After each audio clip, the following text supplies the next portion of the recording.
Hey guys, it is Friday. Is it Friday? It is Friday. Every day's Friday. And it's Survival Dispatch Live. Chris Weatherman, folks, if you don't know. The life of a writer, folks. So every day is Friday. Or Monday. It's either all Fridays or all Mondays. So, all right.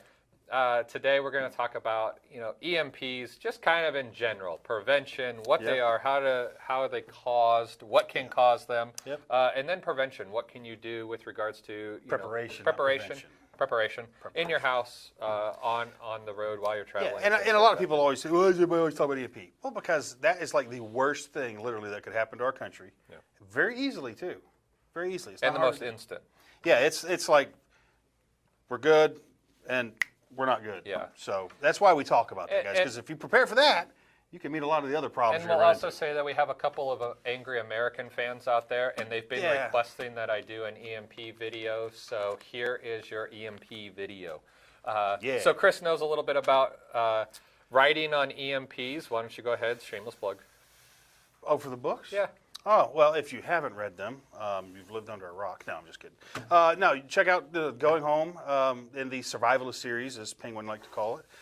First book, Going Home, and there's 10 books in the series, and it's all about an EMP here in the United States that follows one guy and his family and the family that kind of coalesces around these people. Because when we talk about family, it's not just our blood kin, I consider John, Nikki, I consider these guys part of my family. These are guys I rely on, I trust, I think a lot about them and a lot of them. And community is the biggest aspect. That's what my books are really about, is about the community. Yeah. You cannot go this alone. No man is an island. And Alan Kay and I are writing a book right now too, and I'm going to give you guys a line that I came up with when he and I were sitting writing. Alan's not here, so Chris is going to take all the credit. Well, no, some of our best work happens when he and I are sitting around a bottle of whiskey late at night and stuff They're comes not out. drinking it, they're just sitting around it. Just looking at it. It's kind of a weird scene. We absorb it through osmosis. Yes. But if something like an EMP were to happen, or even a cyber attack, it could be the cyber attack won't be as severe as an EMP, but the overall consequence would be pretty damn close. And if that ever occurs, there is no sitting it out. Yeah. You will play the game. It will not be a spectator sport. Everybody will be involved. There is no, I don't want to do this at that point. Right. And that's what preparation is all about, is to give yourself a little bit of confidence and knowledge, skills, material to take care of yourself and your family. Yeah. And that's really what we're talking about. And I think the biggest thing is no matter how you live, where you live, here in America, I will say, we won't go third world, but we live off of technology. Yes. Especially in this country. Especially in this country. Yes. And it has made how we live dependent upon it. Well, it's made it fantastically comfortable, entertaining, enjoyable, but everything is dependent on that spark. And by that spark, I'm talking electricity, be it electronics or whatever. And if you take that away from this country, especially certain generations that are in our country currently, I mean, you have to stop and think, folks. There's people alive today that do not know what life was like before smartphones. Mm-hmm. Don't know what life was like before the internet. Yeah. I remember when the internet started. When Al Gore did it? I was there. I watched it. We used to listen to it dial up. You got mail. Remember those days? Oh, yeah. But there's people alive that don't know what life was like before. Now, let's go back 150 years. There's no one alive that remembers those times. And that's the kind of life you'll be living.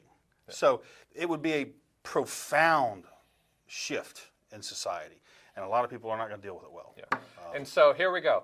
If you have questions, as always, we kind of go rapid fire. You guys are going right at them, too. Yeah, we already have a ton. Nikki, can you just tap the teleprompter? It's got something on it. But ask your questions. We'll answer it as we go, and that's just what we do. So put your questions in the comments. Allie and Nikki will be there posting them. Yeah. Also, as far as links go, if there's things that we want to reference, talking about a solar panel or anything, Nikki will leave comments. Or to answer Gina, a Faraday bag. So Nikki will leave links to pretty much every product that we can come up with a link for. So these guys are freaking awesome behind the scenes.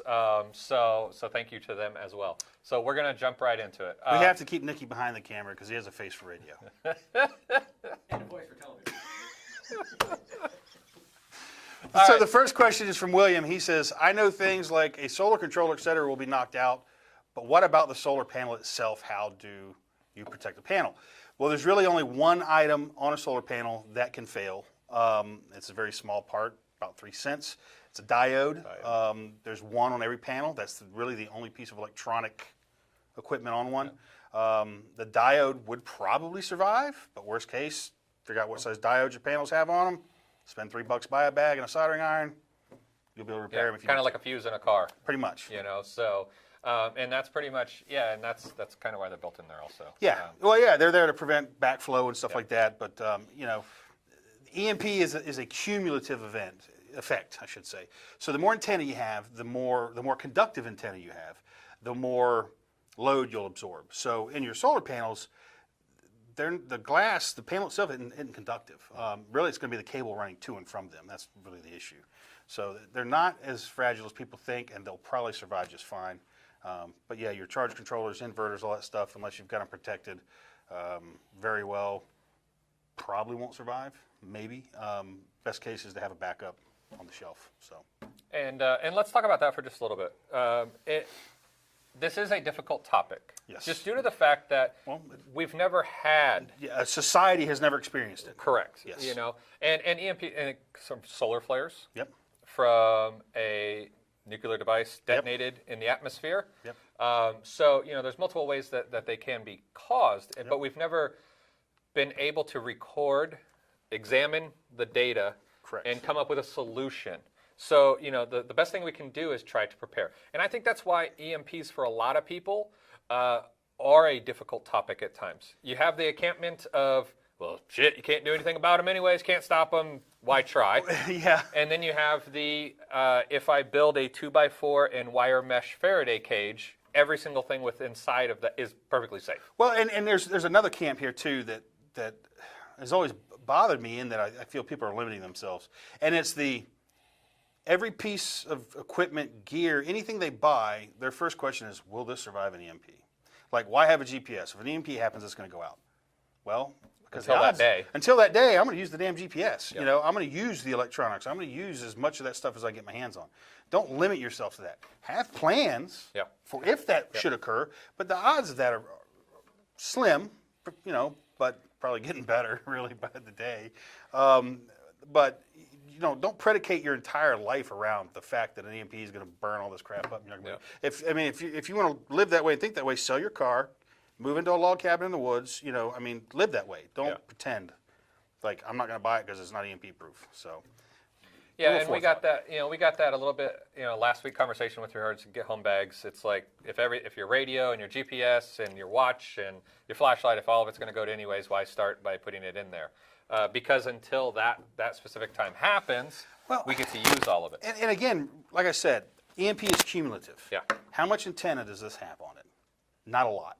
And two, there's a lot of misnomers about EMP. A great deal of science goes into the damage that will be caused by EMP.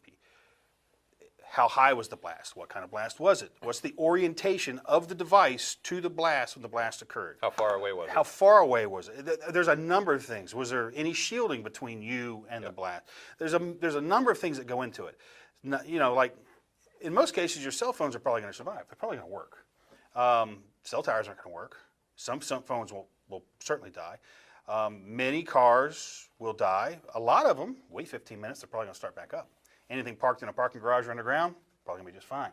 So there's a whole lot of stuff that goes into this. And, you know, in the fiction world, we like to try to make things look as bad as we can for a reason. But the reality of it is the grid would go down, absolutely. And the other thing which isn't talked about in any of the EMP books, I didn't even do it in mine, is the number of structural fires will be.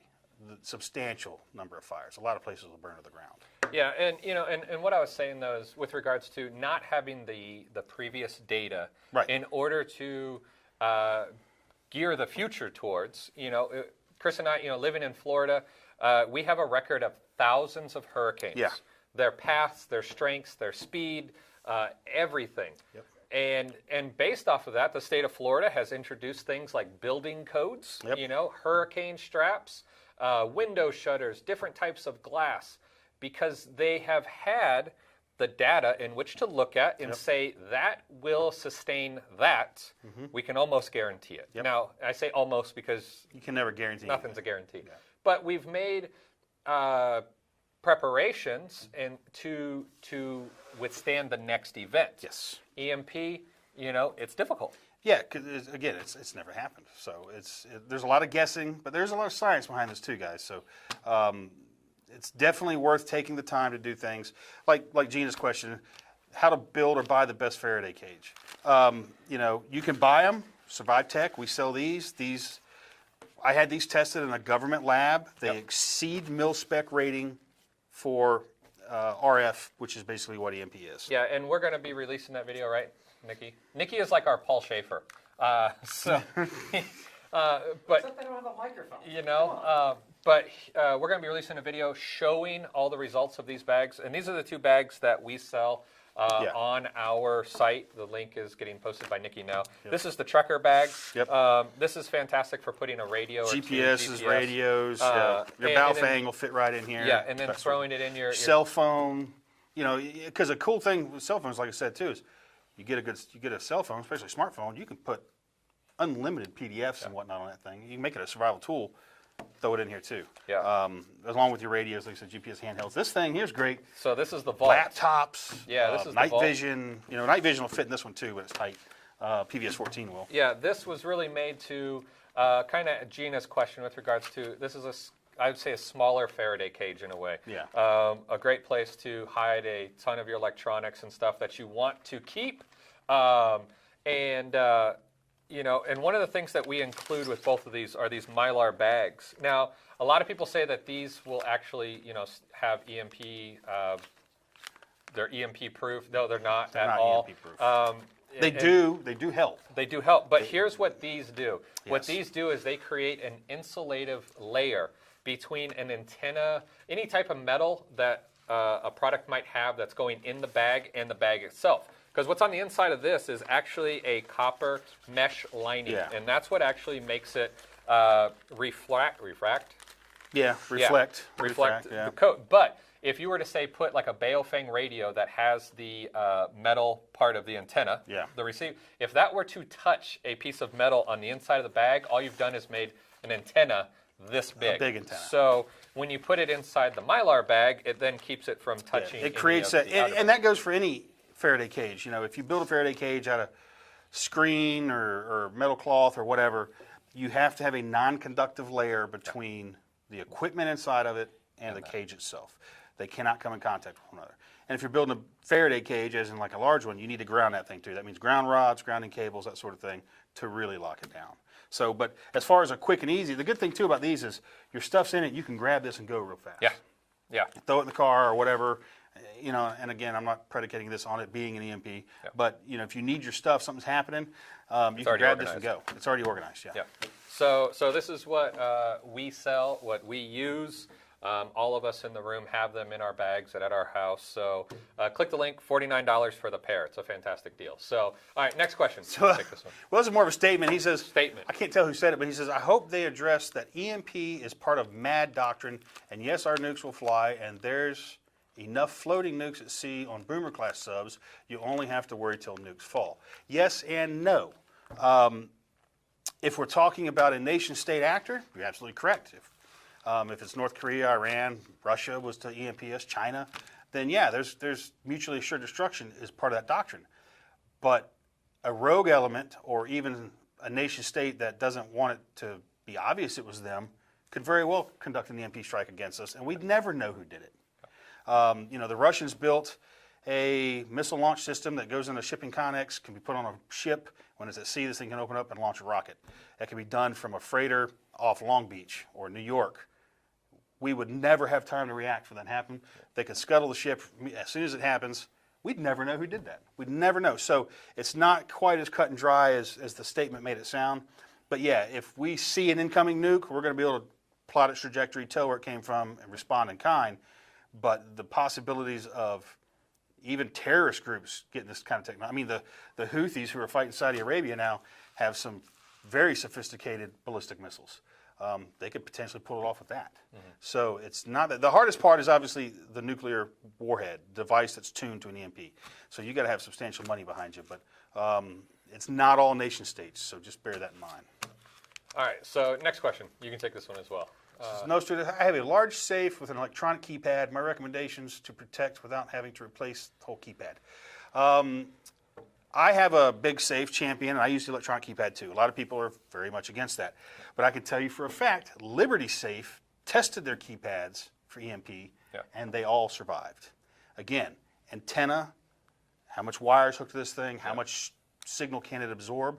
But I know that Liberty, they specifically say that theirs are EMP proof. Yeah, and it all depends on the safe and where the electronics are housed within the safe. Some of them are really exposed on the outside of the door. Some are actually built into the door. So it has, shielding, quasi-shielding around it. I know there's plastic on the front, And there's very little electronic to them. There's the keypad, and there's a small processor in there, but all it is a solenoid. I mean, it's a couple solenoids in there. It's a fairly robust thing. It's very simple. But like I said, Liberty Safe tested theirs, and they clearly state they're EMP proof. Yeah, and if you're looking for safes for this reason, there's quite a few safes out there that have both a manual and a digital keypad on it. A manual one, no matter what, if you unlock that, it unlocks the door. I have a manual one. I don't mind it. It takes me 20 seconds to run the combination on it. And it's just one of those things, I got a really good deal on it. Yeah. It was a big, huge, ginormous, heavy safe. Mine, I got a good deal on mine. My safe's about that wide, and it had a digital keypad, and I didn't bat an eye at the price. And again, what's the chances of this actually occurring, and what can I do about it? Yeah. So, But most are not going to have an issue. No. Okay, John wants to know, let's see, opinions on portable solar power supplies. So, batteries, I guess he's talking like Goal Zero, that kind of thing, the little solar stuff. Yeah. And because the next question too is like Kodiak. Aaron asks, what things like Energy, Kodiak, Goal Zero generator would be affected by an EMP? Well, we'll kind of answer both of those. Yeah. As far as solar power supplies, Goal Zero makes some really nice stuff. I like this stuff. It's cool. It's put together great. It's easy to use. But you really don't get a lot of power in them. Right. You really don't. I made my own by buying AGM batteries and a Pelican case. I put the batteries in it, fuse blocks, charge controller, put some connectors on it so I can plug a 100-watt solar panel into it. Same thing. I can drag this thing around, but it will run for days. It'll run circles around a Goal Zero, and I built it for a fraction of the price. I think I have a YouTube video on my channel if you guys want to look at it, but we'll probably show it one day. If you want the ease and convenience of Goal Zero, like I said, their stuff's really cool. I like the way their panels, they have the stand, the tripod, that 4 panels will go on, but those are only 40-watt panels. You put 4 of those up, you got 160 watts. For far less money, you can go to Amazon, buy 200-watt panels. You got 200 watts now. Yeah. A piece of PVC propped up under the ends, works just fine. That's how I do it. I put USB chargers, 12-volt cigarette adapter, and another kind of plug, which is escaping me right now, into the case so that the lid's shut, I can plug stuff in, run it. I even put a voltmeter on it, so at a glance I can tell how much power is in the batteries.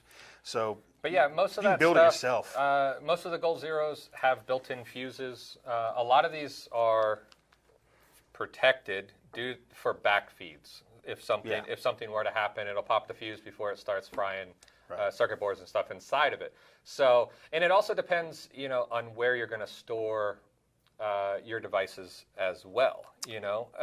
Outside is a whole lot different than in the center of your house in a closet. Well, the Goal Zero stuff too. They're electronic heavy. Yeah. And microprocessors and that sort of thing. There's a lot of smarts inside of those little boxes, and they are susceptible. So, again, like the system I built, the only susceptible parts I have are the charge controller that costs like, I think $40 on Amazon. Then the diodes on my panels. And if I have an inverter thrown in there, which sometimes I do, there's that as well. But these are cheap parts that I can easily store extras of for just in case, as opposed to trying to store a whole extra Goal Zero unit like a Yeti or something like that, which is $1,400. That gets pretty expensive. You could build probably 7 or 8 of those for what I paid to build mine with. Yeah. So. But yeah,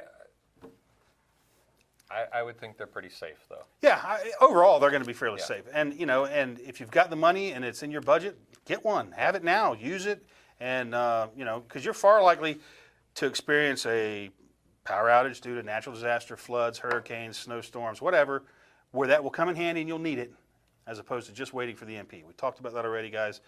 Don't become too wrapped around the axle about the EMP thing. There's a lot of other stuff that is going to happen to you, and having this stuff will pay dividends. So, we'll go down to this. We'll skip one here. What are your recommendations for an EMP safe light source? The Watchman News. Would love to hear your thoughts on EMP shield. Personally, I wasn't born last night. No way they can protect. We're not going to comment on EMP shield due to some ongoing litigation that we are not involved in. There you go. But a friend of mine is, so I'm not going to say nothing about EMP shield. Sorry, guys. Take it for what it's worth. Go watch some of the videos if you want to. We're not going to talk about EMP shield. There you go. That's why I said we would skip. Now we'll skip one, and we went back up to the next one. So go to the top here. It's an interview with Dr. Peter Pry. I have his email. Could ask him to get in contact. Yeah, it'd be great. Yeah, absolutely. We'd love to talk to him. Yeah, any kind of, expert in the field, we'll share that information with you guys, of course. So as far as what's your recommendation for EMP safe light source? Really flashlights. I mean, lanterns. The stuff's not going to burn out, guys. Even the LEDs, they're EMP probably not going to affect them. If you want to go old school, go beyond that, get the old hurricane-style lanterns and some lamp oil. Yeah. Even kerosene will burn them. Diesel fuel will burn in them. I keep some of those old Dietz lanterns around for that purpose. That just about anything I dump in that tank is going to burn. It's going to burn. So that's an alternative too. And I keep a lot of lamp oil, but I obviously have hundreds of gallons of diesel in my house, so I'm going to have fuel. All right, Aaron asks, moving on here. You guys, we have tons of questions, but if you have more questions, feel free to leave them in the comments. Yeah. I've heard metal screen material will work as a cage, a Faraday cage. Is that true? Depends on the gauge, and I can't pull off the top of my head what that minimum or maximum gauge is. I don't remember. So there's a lot of, you can get copper mesh wire, you can get metal screening that you put in like screen doors or windows and things like that. In one of our insider issues that we did, over a year ago, I made a Faraday cage. Yep. So it's just a wooden frame with the metal screening stapled to it, make sure it's overlapped, all that. Here comes the hard part with regards to, a lot of people want to say like, oh, if I put a radio inside or my cell phone and I close it, Not the same then thing. I know that, it works. They're entirely different frequencies, folks. Exactly. One does not equate to the other. And that was like when we had these bags tested, they did them at a ton of different frequencies, Yes. all the way up to like 250, which is huge. But the fact that, you can take like a weather radio and you can put, different items over it and it'll cut down on the reception. You can take an that it aluminum gets. pie pan and throw on top of it, and it's going to kill it. Yeah, so it's really difficult to really gauge, and it also depends on, like Chris said, what type of metal you use. Yeah. Gaps also are a huge thing. Any gap. And here's the thing, guys. If you are wanting to make your own Faraday cage, budgets are tight and whatnot, we get that. The folks that tested this tested some alternatives for us as well. Yeah. The most effective one, if you want to build your own Faraday cage at home on the cheap, is to get you a galvanized garbage can with a galvanized lid and a bunch of steel wool, make a gasket around that lid, line the interior with something non-conductive, and when you put that lid on, you have a Faraday cage. Yeah. That was the most effective alternative version we tested. Didn't work well. It didn't work quite as good as Right. these, but it was damn close to this. Right. So, but yeah. How do I EMP proof my pacemaker? Start wearing aluminum foil suits. That's tough, man. I don't know. I don't know enough about pacemakers to be sure. And it's a difficult thing because I know with regards to pacemakers, like they run on such little amounts of power, of actual power that would be a tough one. That's so maybe if we can get that guy Peter Pry on the line, we'll ask him about that because that's a legit concern for a lot of folks. All right, you can take the next one. So do we know how much an EMP will affect us? Like what will work and what won't? No, we don't, Lisa, because again, like we said, no one's ever experienced one before. Yeah. You can pretty much guarantee the power is going to be out for an extended period of time. And without power, unless you got a generator and lots of fuel or solar power, the items that work and the items that don't is going to be kind of moot because they're going to have a very short shelf life. You're going to run out of fuel or run out of the way to charge things. So it's going to be kind of moot. I would have plans in place for alternative manually operated things as opposed to electrical stuff. So, I agree. All right, Brad asks, in reality, what type of event you guys think is you guys mostly preparing for? EMP, nuclear, pandemic. So, well, for me, it's hurricanes because I know there'll be one next yeah, year. we did a video. I think it's linked, Nikki. Yes. What is SHTF? That I think was the title of it, Nikki. If you can. So with regards to what are you preparing for, we kind of came up with 4 different rings of problems that we prepare for. First is personal. So prepare for what can happen to you personal inside your household. It could be health. It could be finances. Lack of a job, anything like that. It could be your house burning down, your house getting washed away in a flood, whatever. Your personal emergencies. And then go to regional. So we live in Florida, so we prepare. It's June, the end of June, hurricane season. I'm sorry, end of July. Holy smokes! It is. End of July. It's soon going to be August, September, which are the peaks of hurricane season. So regional is, if you live in pretty much anywhere in the coast. Don't say Florida anymore. New York gets more hurricanes than we do. Couldn't happen to nicer folks either, really. But if you live in that kind of area, tornado alley, flood zones, earthquakes, be prepared for that stuff. Yeah. Wildfire. And then you can expand it to a national thing. So that could be a financial crisis that hits. Cyber attack, attack. Nationwide civil unrest. That sort of thing. EMP would be a national event. And then go to a global. So you start thinking, what could happen if Russia, or North Korea or somebody, outside terrorists came in and caused issues. Yeah. So that's kind of how you project it. It was a video that we did, and we're actually going to do some more stuff with that. But yeah, I mean, that's kind of how I present things. Well, and that's how we all should. We need to look at ourselves first. You are guaranteed to have some sort of a personal emergency in your lifetime. Yeah. Probably lots of them, and again, it's everything we covered. Loss of a job, a medical condition, loss of a home to a fire, flood, whatever. Anything can happen on a personal level. You need to prepare for those first. If you're not prepared to go to survive the loss of a job, trying to survive the end of the world is going to be pretty tough too. But get your house in order first. And then start looking at your neighborhood, start looking at your state, start looking at your nation, that's how we do this. So I mean, that's kind of, what we gear towards, and you kind of calculate the risks within those levels. Yeah. So if a fridge or other appliances are unplugged, will they fail? Probably not. Yeah. There's no current going to them. They're not operating at the moment, and the odds of them picking up very much current is going to be pretty slim.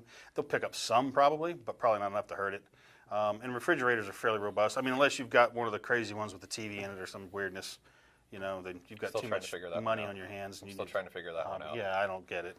I stare at my fridge, but it's me trying to figure out what I could understand a TV built into the wall opposite the toilet. That would make sense to me, but not the fridge. But yeah, they'll probably be fine. So. It says, if a vehicle is fried by an EMP, is it repairable, and if so, what parts and equipment would be needed to repair it? Well, first of all, we have to determine what year of vehicle you're driving, because if it's a 1974 Ford pickup truck, it could be a couple fuses in the fuse panel, and you're ready to go. If it's something like a 1965 Chevy, there's nothing to replace. You just turn the key. For the most part, And again, it depends on, the vehicles are getting more and more complicated. A lot of them now are fly-by-wire even. Yeah. You're steering, you're not actually engaged to the wheels when you steer. The computer is putting in the fuel. So, you could have, on a modern vehicle, you could be looking at a minimum electronic ignition, and then potentially the computer. And then God knows what other assorted auxiliary systems on board could be affected to prevent it from running. They're just so damn complicated today. It'd be hard for us to list that out because I'm not a mechanic on that level. I mean, I'm a shade tree kind of mechanic, but and it's one of those things. I mean, vehicles have gotten very technological. Your truck, my vehicle. Yeah, we got in his car to go to lunch earlier, and a TV came out of the dashboard. I was like, what the hell? So it'd be hard to say exactly what would happen. But if you can find you an older vehicle that you don't necessarily need to rely on, that you can kind of put back, it's a good call. Even dirt bikes, like 2-strokes, run all day long. So it'd be hard to say on that one, though, because the electronics inside of the cars are changing so fast. Yeah. And getting more and more complicated. So let's see here. Okay, so Indiana. Yeah, Indiana. Sorry, it was moving up and down. Indiana. Okay to assume my night vision and red dots will survive inside my safe. Yes. Yeah, I mean, you can take one more step of protection and throw put them them in in here. So, as you guys, if you follow the channel, you know I do a lot of nighttime hog hunting. I keep, like my handheld thermal, night vision, everything, just in one of these bags. And when I go hunting, I just grab it. I throw it in my backpack. I use it all, and then I throw it back in here. It's not like I walk around the house. Well, I do walk around the house at night, but it's not like I walk around the house every night, with my nods Mine on are mounted to my helmet, hanging on a hook by my bed. But yeah. Within a safe, it should They're probably gonna be fine. Just fine. But you can also take another layer with like a bag or something. Yeah, if you like wanted that. to be sure, this is the way to do it. So because it is an investment, and that's it's what a I tell huge people investment all the time. And it's one of the greatest force multipliers the individual can purchase. So, Joe King's asking, would it the starter solenoid be affected too? I'm going to say no because that's so robust. A solenoid it's just an electromagnet. Is all a solenoid is. The wire on those things is fairly heavy. It would take a substantial load to damage that, is what I'm going to say. And this is coming from experience, folks. I spent almost 20 years as a heavy industrial electrician. I'm very familiar with solenoids and switches, that sort of stuff. And it would take a substantial load to damage that solenoid. So, Truth Seeker asks, can aluminum foil wrapped around several times with both sides facing out, facing up, will it protect an emergency radio? Once again, like I talked before, if you take a bunch of aluminum foil and wrap it around, say, a emergency radio, and it's touching the antenna, all you've done is make a bigger antenna. You'd have to put a non-conductive layer between the radio and the aluminum foil, and if to have any chance at all. Yeah, and if you got enough around it, but when you wrap that, you're going to roll those ends in. Let's just say those ends are where you're going to have issues. That's where you can have potential leaks. So if you were going to do that, I would wrap it this way, and then I would turn it, and I would wrap it this way, and that would probably do a pretty good job of it. But just keep them as tight to each other as you can too. Air gaps are a problem. And also, guys, if you have, I know there's a million questions. We did do a Survival Dispatch Insider issue. It's 80 pages long, tons of articles, no ads or anything like that, tons of articles. So if you'd like to become a Survival Dispatch Insider member, there's a free 14-day trial, and you get access to our monthly magazine that we do. It's fantastic. Every single month we do it on a different topic. We have done one topic. So, we use it as a resource library. It's phenomenal. Editorial work that goes into it rivals any magazine that you'll see on the newsstand. But we got rid of all the ads and all the tear-outs that you just want to throw in the trash every single time you see it. We hate them. Yeah. We got rid of all that. It's on one topic, and we use it as a information resource magazine. But we did a whole issue just on EMP and surviving one, and tons of articles. And we have 17 different writers that work for us. Yeah, it's not just me and him doing this. Yeah, so we have tons of great contributors to it. So go ahead, check it out. The link is in the comment box below. So, all right, you got the next one, Chris. Can what happened in Hawaii earlier this year happen on a larger scale, like nationwide? Was that the blackout? I think so. I think that's what they're talking about. Yeah. A lot of things have happened to Hawaii. Yeah, a lot of things have happened. Yeah, you guys have volcanoes, for God's sake. Yeah, I mean, you look at Manhattan, New York. We had a blackout in New York, then we had one in D.C., then we had another one in New York. Absolutely can happen. And New York, I mean, they issued a statement. The city of New York City issued a statement when they were having the heat wave coming through to not have like any buildings that were over 20 stories, which are a lot of buildings in New York, have their thermostat set below 78 or 79 degrees, something like that, because their infrastructure is so taxed. I mean, it is to the verge of it's being old as overran. hell to start with, and it's, like you said, it's overloaded.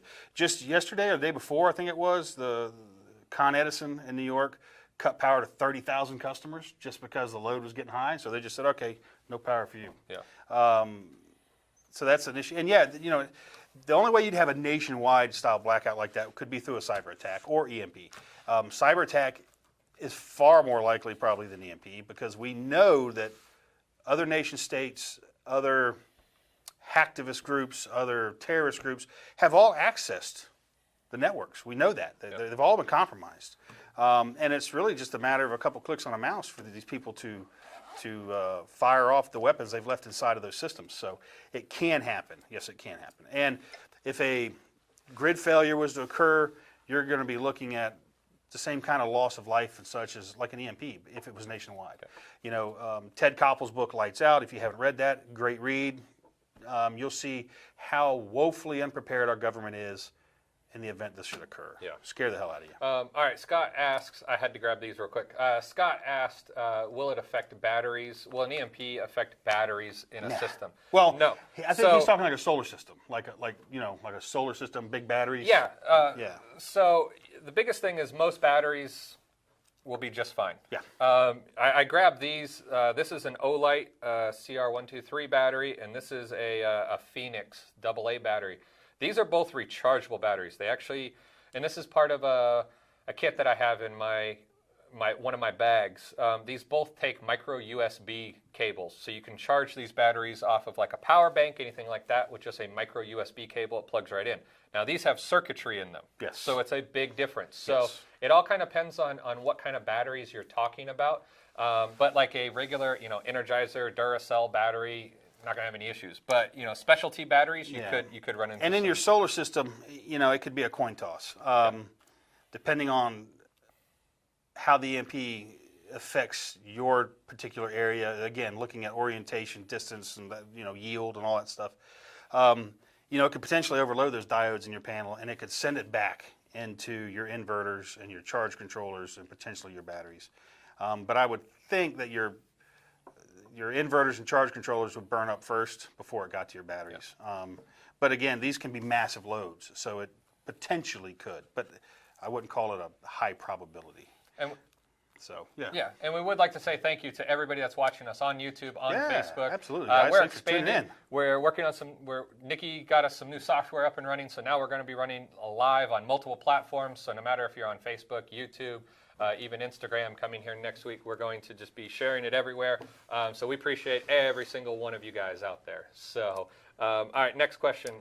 In a SHTF condition, can water from a swimming pool be used to drink if using a Sawyer Mini or Life Straw? Yes, Yeah. absolutely. 100%. Wouldn't even question it. I'd get it immediately. So it's safe to drink in the pool. My as kid it drinks is. it all the time. I was going to say, we all drank it as kids. So, but yeah, once it starts turning green, that's just algae. The filters will take it out. See, Josh was asking, would EMP affect satellites? P.S. This is the show. Is this live show completely EMP questions? Sorry, I was late. Oh, yes, Josh, this whole episode Is EMP questions. Don't ask nothing else. Yeah, it would affect satellites. Anything in low orbit, and again, circumference of the Earth, all that trajectory stuff. But yeah, satellites would be affected too, for sure. But you got to remember, they have built-in shielding, so it would affect they deal with because radiation in space. Yeah. So, and they're dealing with solar winds and all that other garbage. So they have some shielding, but some of them would certainly be affected. I would bet GPS would be gone. Matt has an extremely important question here. This is critical. Critical. Critical. Pay attention. Turn the volume up right now. You need to hear the answer to this question. Would whiskey distilleries still be able to produce? If they're doing it right, yes. There you go. So All you need is corn, water, and sugar. So yeah, it's a pretty low tech. They better be, is all I got to say. So yes, but if you guys have any questions, with regards to EMPs, feel free to ask them in the comments. Yeah. If you have any other survival questions, yes, if we can get to them, we'll get to them and ask. But yeah, what we're trying to do here is every week we're just going to pick a random topic, or we might ask you guys to pick the topic and just have an hour or so that we just sit down and Shoot it over. Yeah, and that's it. And it's one of those things where that's what we kind of wanted to build at Survival Dispatch when we started this, was a community of people that could come together. The comment section, you guys start bouncing ideas and questions and comments off of each other as well, and then have the ability to ask, us and all the other hosts that we bring on here, quite frequently.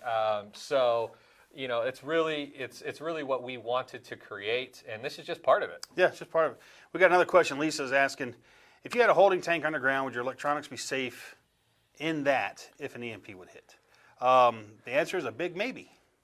Again, it depends on how deep. How deep is it? What's the tank made of? Yeah. How thick are the walls? How thick are the walls? There's a lot of stuff that goes into it. Again, it's super simple, guys. Little Faraday cages, like I said, galvanized garbage can.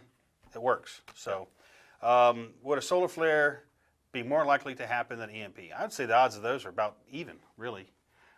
We know a solar flare will happen. Yes. Absolutely. At some point. It's going to. When? We don't know. Where? 100 We years? don't know. Yeah, and which side of the globe is it going to hit? 100 years? 200 years? We don't know. Next month? We don't know. But one will occur. That's the difference. We can't say for certainty that an EMP will occur, but we know a solar flare certainly will occur. Yeah. And then Kevin asks, what are our thoughts? What are your thoughts on like nuclear reactors and stuff? Being EMP shielded. They're not EMP shielded. Yeah. But the way the plants are designed is in a fail-safe manner. The rods, the fuel rods, will be protected. Now they still need to pump water, and that'll be an issue. But they also have diesel generators and that sort of thing. They're going to be a problem, though. Absolutely. I have a friend of mine that actually, I'm going to say he works security detail for a lot of large plants in America. There are fail-safes upon fail-safes upon fail-safes, secondary and tertiary, things that will kick in if something were to happen. Now, if a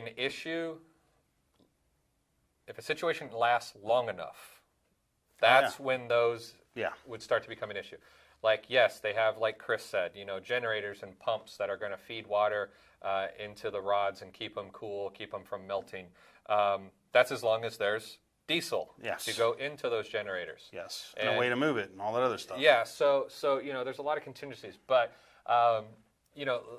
if you live anywhere near a nuclear plant, like if you have to, if that's where your job is, where your family is, where you're just meant to be, it's something that you have to take into consideration. Yes. Yeah. And that kind of goes back to that regional, SHTF ring that we've kind of created. It has to be something that has to be looked at because it is an event that could happen. It's a potentiality, yes. Just like overpopulation is also. You might not live in Atlanta, but if you live 5 miles outside of Atlanta, there's a lot of people that live in Atlanta, and food and water and stuff will run out, and they're going somewhere. So it's something you have to take into effect. Now, will an EMP cause an issue, on a lot of power plants? Absolutely. Yeah, absolutely. Yeah. But we'll have to hope that and two, everybody thinks that just if the power goes off in a nuke plant, that means it's going to blow up. A lot of things have to go really, really wrong, and it's happened twice in Chernobyl and Fukushima. Chernobyl was just because the Russians did something stupid and blew theirs up. And in Fukushima, it actually was meltdowns. But they only had, of the 3 reactors that melted down, only one of them breached the containment vessel. So that's something else to keep in mind. While the plant did melt down, all the fuel melted, it was still encapsulated in the containment vessel. That's like the last line of defense. But they did have one breach that even, and that's where all the radiation came from. and I mean, you take things like Chernobyl. Listen, guys, do some research.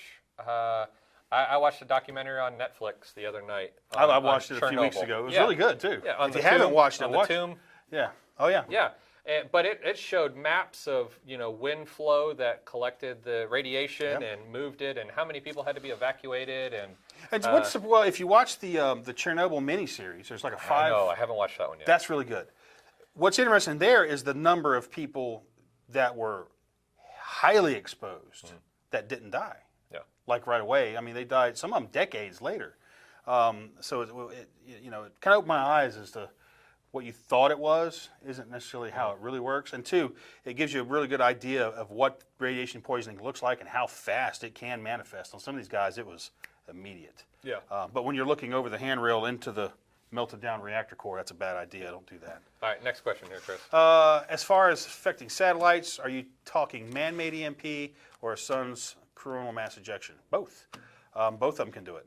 Again, the satellites are designed to handle the radiation and the solar winds and stuff from the sun, but a massive blast of it will absolutely destroy satellites. Yeah. And EMP has the potential to do the same thing.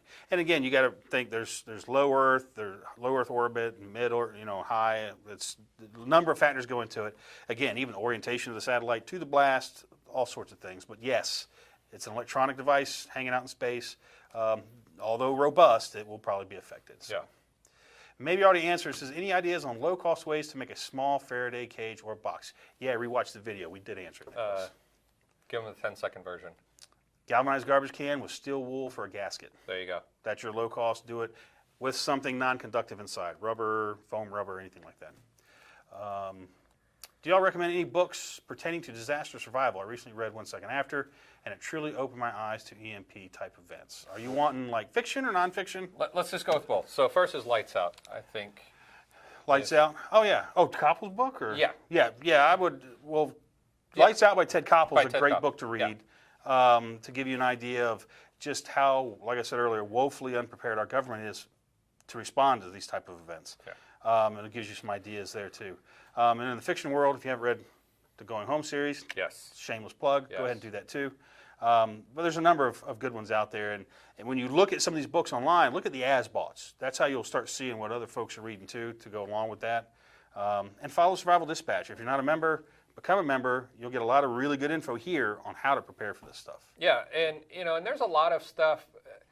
There's a lot of fantastic writers, just like Chris, that write in the fiction world.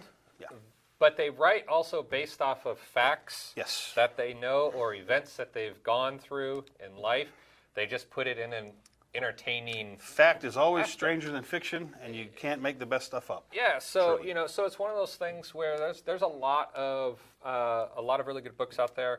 Like One Second After, like Chris's series, that can really, you can pick up little tidbits of information, and it also kind of gives you a sense of what it might look like. Yeah. And it can kind of shake you.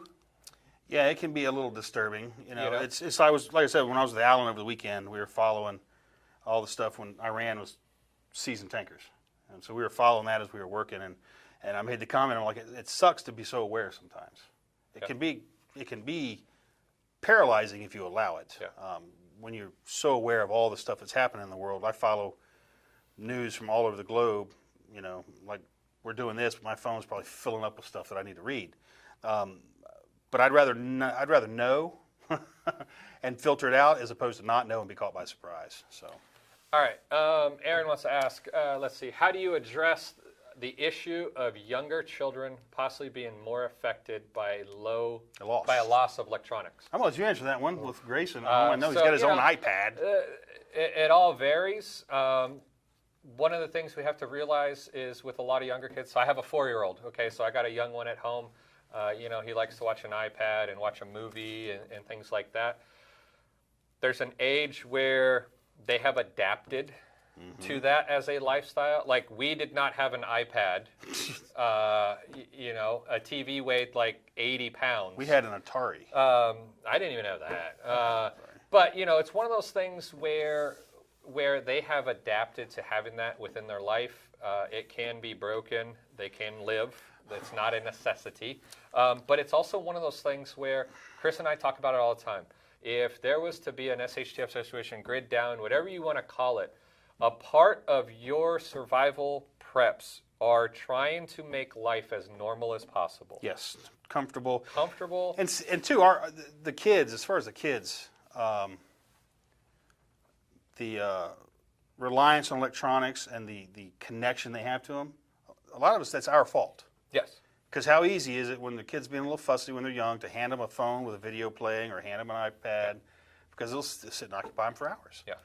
So a lot of that's our own doing. But it will be traumatic for them. Yeah. Because, again, they don't know life without that. Yep. So maybe introduce some electronic-free weekends or some electronic-free days. Yeah. No one's going to mess with stuff. Leave the phones somewhere else at dinner time. Make everybody sit and talk in meet space, face-to-face, and engage with one another. I mean, how often do we go out to dinner or something like that, and you'll see people sitting at a table, and they're both on their phones. I was with a group of 6 people here just a while back, and my phone was in my pocket. I don't spend as much time on mine as most people do. And the rest of them, the 5, every one of them had their phone in their hand. Yeah. And I'm like, hey, aren't we here to hang out with each other? If you guys want to do shit, I'm leaving. It's really a beast we've created. So I would start trying to ease them into the idea of this stuff isn't permanent, and it can go away. Yeah, and then, also if I like entertainment as a part of my preps as Oh, well. absolutely. Dude, you can throw, you can grab, one of these bags, you can put a laptop in it with a hard drive that has a ton of movies that can be hooked up to, a solar panel to charge it, during the day. A laptop, anything. Anything that like that. An old DVD player that you can now get for like $20 probably, on eBay. And DVDs now only cost a couple of dollars. Yeah, go to Walmart, $5. they have bins, you can buy them used on Amazon or buy them used on eBay for, pennies on the dollar. And you can fit that in there to really address, the situation of having young children. And it's one of those things where if it sucks, it's going to suck. Yeah. Period. End of story. And your job, I'm going to say my job as a father is to help my son, if that were to happen, he not have to suffer as much. To navigate that, That's it. And, and it's kind of funny, if you look back a couple hundred years, fun to kids was pushing a hoop with a stick. Right. There's still hoops, there's still sticks. They'll do what we allow them to do and what we give them to do. And maybe studying up on some of those older toys and games, that kind of thing that you can do. God forbid we make them use their imagination themselves to entertain themselves. All right, we got another question here. I've heard a rumor that Angry American's beard is a working Faraday cage. Can you confirm? I can confirm that it's a flavor saver, that he has picked Cheetos and fries out of it. We were at lunch. It's my spirit animal, actually. As far as a Faraday cage, we could get a weather radio in that thing. We would have if my barber hadn't been so aggressive last time I went to him. We're going to have a talk about that when I see him next. I'm sorry. No, I was not happy. I'm sorry. But you just touched the top. I could feel the radiation coming off of that one. That's why I don't carry a pistol when I go see him. All right. How many? Yes. Well, it was. How many books in the Going Home series, and can you buy them as a set? Oh, and there's the next one. There's 10 books. Yeah, we were wondering when that one was coming. We knew it was coming. There's 10 books currently in the series. Yes, you can buy a box set at the link. AngryAmerican.tv. It's already there. Nikki's already put up. Click the shop button. You can buy a signed set of books from me. That's the only way to get a set, because half of them are published by Penguin Random House. Half of them I self-publish. Penguin doesn't want to play nice to do a box set or do anything fun like that, so I made the box set myself. I made the box. The box is cool. I mean, I didn't make the box. I had it designed. Just take all the credit. Just go ahead. He produced it. He made them. He did nothing for this. So if you want to buy the individual books, they are Amazon, on Barnes Amazon. & Noble, wherever. If you want the collector's set, it's freaking awesome. It is cool. You can buy them. Chris autographs it for you. It's freaking awesome. You can go to AngryAmerican.tv. And click the shop tab. Look it out. So as this question that we had a wager on how long it would take. When is the next Going Home book coming out? Just as soon as I finish it. It's as solid as answer I can give you. I'll hop in here as far as his manager. Chris is currently working on 3 books. Yes, I am. He's also a contributor to Survival Dispatch. Yes, has I am. a lot going on with regards to other things that are in the works also. Yeah, we can't talk about that. So Chris, I'll give him a pass on this one. I'm waiting for book 11 just as much as you guys are. So, but in the sooner than later. So is that the best answer? Yeah. I mean, I'm trying, guys. I really am. But he's not trying hard, but he's trying. Shut up. I don't like you. All right, we got another question from Senior. Says, what was the battery charger cable you did a review on? The little gray one, remember? Oh. Has the feed through USB. Nikki is going to find that. Are you talking? I think you're talking about to charge. Like anything. CR123 battery. Well, we'll do AA's. We'll do anything. It's got the magnets on either end. That's what he's asking about. We'll put a link to it. Those things are cool. I've got a couple. He uses them. We use them. They're fantastic for keeping flashlight batteries and stuff going, as well as powering your cell phone, which I actually did when I was up at Allen's. I used it to charge my phone because I didn't feel like going out to the truck to get my charger. Did you literally take your flashlight out? No, I have battery caddy. I have battery caddy and stuff. I'm not a awesome. Come on, yeah, I charge my phone with it. Yeah, Nikki will leave a link to it. It's really cool. If you guys don't know, it can charge both ways. So it can charge and then also act as a power supply. As a power supply. So charge your phone, whatever you need to do, which is pretty cool. And it's so small; it'll fit in a pocket. I mean, it's. All right. So if any more questions, feel free to leave them below.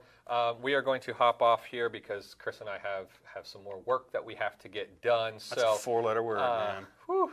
But if you guys have any other questions, feel free to leave them below. We'll be around for the next couple of days, and we'll get to it. But next week, here's what I want you to do: comment below what you would like next week's live topic to be. Yeah, you guys pick. So stop making us do all the work. We do so much work. Because we work so hard. Man. But, once again, I want to thank Nikki and Allie, the guys and gals behind the camera here. They do an awesome job making sure that we get all of your comments up here. We'd also like to thank each and every single one of you. Absolutely. There was over 150 people on here today. It was fantastic, guys. That's why we do this, to get everybody together. And I will answer that last question, even though Nikki took it down. Somebody asking about when's Purifier going to have shot cord. I don't know, but I will call Bobby on my way home and ask him about that. I'm going to put a shameless plug in for Bobby and myself real quick. So Bobby Land, Purifier Tactical, you guys know, you've seen the videos we've done on his product. You know we endorse him. We love his stuff. He and I are both doing a giveaway. If you go to his Facebook page, Purifier Tactical, or my Facebook page, Inger American, I'll have the video up later today. We are giving away each one of his fire starters that's signed by both of us. Only ones of those that exist anywhere, to somebody who shares the videos and likes and does all that good stuff. You'll read the thing, but we're going to give one away. And then I'm bringing in a couple. Bobby gave us a few for Survival Dispatch. Yep. We're going to do a giveaway for you guys as well, so we'll give some more of those away also. And these things are fantastic. Best one you can get. So this is the Purifier. This is his folding model. Yeah. If you guys are like, shot cord, what? This is the shot cord that he's talking about. It goes on the back of the handle. It goes through a hole. And what this is made to do is you can run the shot cord through your belt and then loop it back over and keep your fire starter on your belt. So, not lose it. And then you can also, put it on your hand so you don't lose your fire steel as well. So, so that's Purifier. That. So that's the folder. If you guys like this and enjoyed this little session of insanity, give us a thumbs up on the video. Subscribe to the channel. Come back and see us. As you guys can tell, we have a lot of videos. A lot of work goes into these videos. And we're getting ready to do some cool stuff. We've got some things coming up. One of them's just going to be a suck fest. Yes. We're going to do it for you guys. We're not going to enjoy it at all, but you'll get to enjoy our misery watching us do it with Alan Kay. That's coming up here shortly. Go ahead and tell them. Well, we're going to do a 48-hour challenge, for lack of a better word, where we're not going to take anything at all with us. No tools, no shelters. Clothes on our back. Clothes on our back, shoes on our feet. That's all we're going to have. Yeah. And it will be a solid 48 hours, and we will show you guys how we get through that. So that's why I said it's going to be a suck fest, because I believe in being prepared, and in this condition, we will be woefully unprepared. Totally unprepared. We will have skill and knowledge. That's what we're going to have to go off of. And sarcasm. You're going to get lots of sarcasm. So, but that's coming up here pretty soon. We're going to be going up to mountains in North Georgia with Alan to film that. And you guys will see that, it can be done.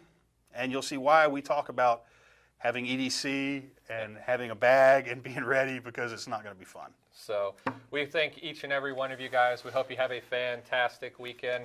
Like I said, check us out. We're everywhere: Instagram, Facebook, The Insider, survivaldispatch.com. Until next time, be safe. Thanks a lot, guys.